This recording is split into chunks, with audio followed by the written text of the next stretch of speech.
We were doing fine, having fun, talking. But you suddenly You're not committing! Do it.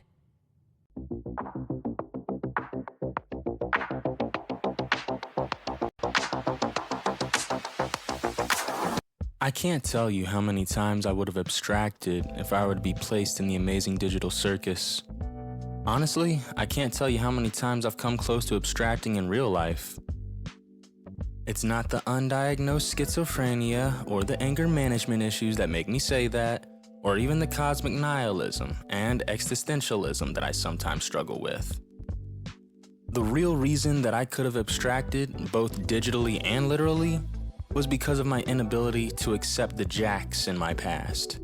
The ones that were embodied by the people around me, and the one internally that I struggled with. I'm so unbelievably disappointed right now. Well, maybe there'll be blood, death, and violence in the next adventure. Ha ha ha ha! Throughout the first 6 episodes of The Amazing Digital Circus, no other character seems to be quite as self-aware yet self-loathing as Jax.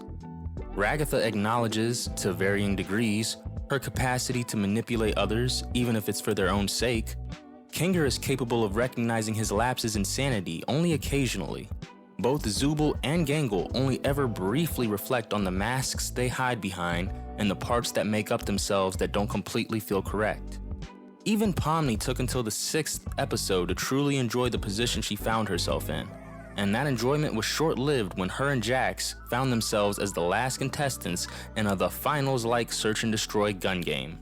Now, Jax doesn't just acknowledge that the world around him is fake in every episode, he does his best to relish in that fact, going so far as to even seek enjoyment in other circus members' pain, almost as if their feelings were just as fake as the circus itself. There are times when his mask slips, however, and he is forced to come to terms with the repercussions of his own actions. For bringing up that thing earlier. And as you can see, Jax doesn't always have the capacity to be emotionless. So why does he pull at other people's strings? Why does it seem like he hurts people for the fun of it? Maybe Jax is scared of closeness. Maybe Jax feared the real world and all of its emotions, and the theory that he escaped willingly into the digital circus, fully aware that it was a trap, is true. Maybe Jax is torn between being an uncaring sociopath and a misunderstood fetus egg waiting to be cracked. Well, I am not! I can't say, because the series is still ongoing. I can, however, speak from my own personal experience. As a child, I was more than unruly. I was a detriment to everyone around me. Not necessarily a burden, as nobody truly took charge of me, but rather a pariah, an individual disliked and frowned upon by everyone. I didn't just feel that way, but I acted on those feelings, played into those feelings, and settled all too well into the role of a villain. As the villain of my own story, I took it upon myself to become the villain of everyone else's story. If I couldn't feel loved, I'd settle for feeling hated, and I actively did things to earn the ire of others, to feel their spite pierce what otherwise was a shallow, empty husk. Worst of all, when people would express how my words or actions hurt them, it would amuse me. That amusement felt like the only thing other than my own pain and loneliness that was real, tangible, attainable in my life for so long. Some lyrics from an unreleased song of mine sums up my old mindset perfectly. They're as follows. I like to sit back and watch others' plans detonate. It's the only time I ever feel affectionate. It's like your hung heads make my mood elevate. Swear only when you're sullen, that's when I celebrate. The rest of the lyrics are lost to time, probably for the best, as 2016 me and 2025 me are 2 completely different individuals, and I've gone to great lengths to fracture that already damaged psyche in order to build a more healthy and amicable mindset. That individual did exist, however, and that individual still exists in our world to this day. Although I may have put the person I was behind me, the same can't always be said for every stranger you come across on a daily basis. There are plenty of people that want to watch the world burn with no rhyme or reason or method to their madness, just pleasure in the pain that it would cause.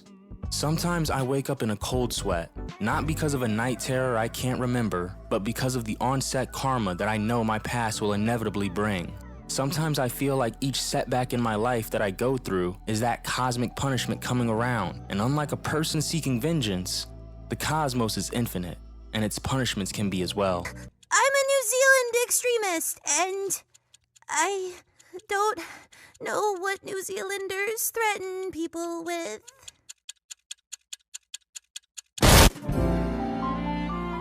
So how does Jax deal with the fact that he's actively hurting others? He treats what he's doing and the way people feel as a result of his actions as it's all a part of the facade of the amazing digital circus.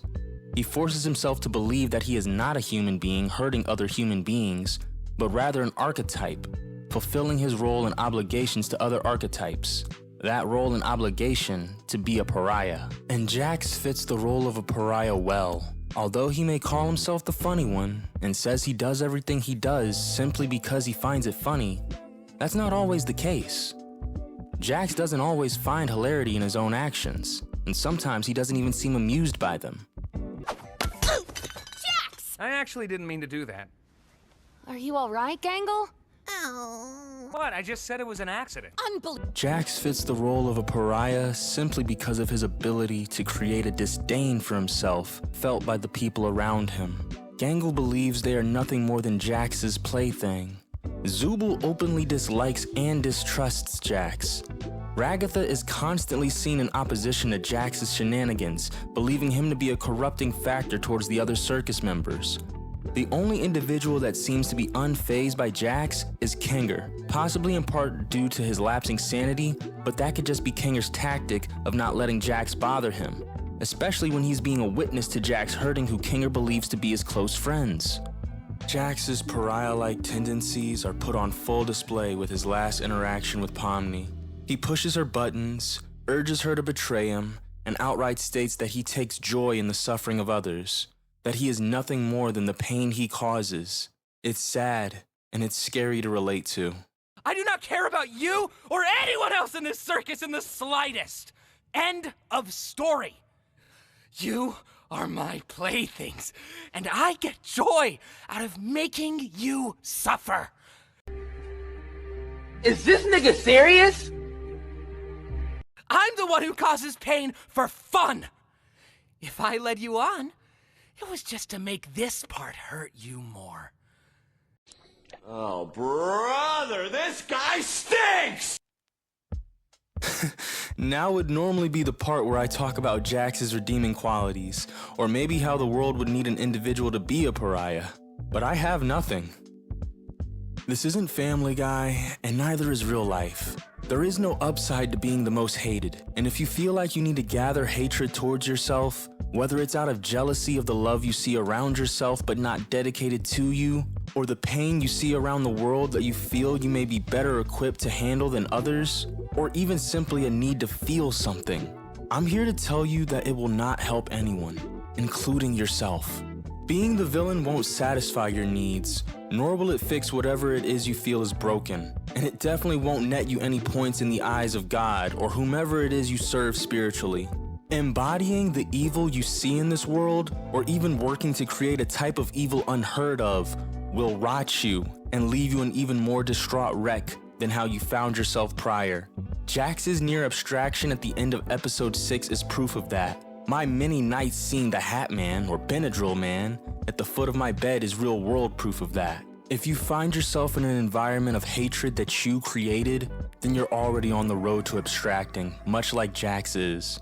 But that doesn't mean you're too far gone to be redeemed, much like Jax isn't also. Jax's ability to self-reflect is seen in nearly every episode, and self-reflection is an ability that all of us in the real world have the capacity to learn and improve on. Recognizing your toxic patterns is the first step towards fixing them, and if you have them, it's for the best that you fix or at the very least manage them.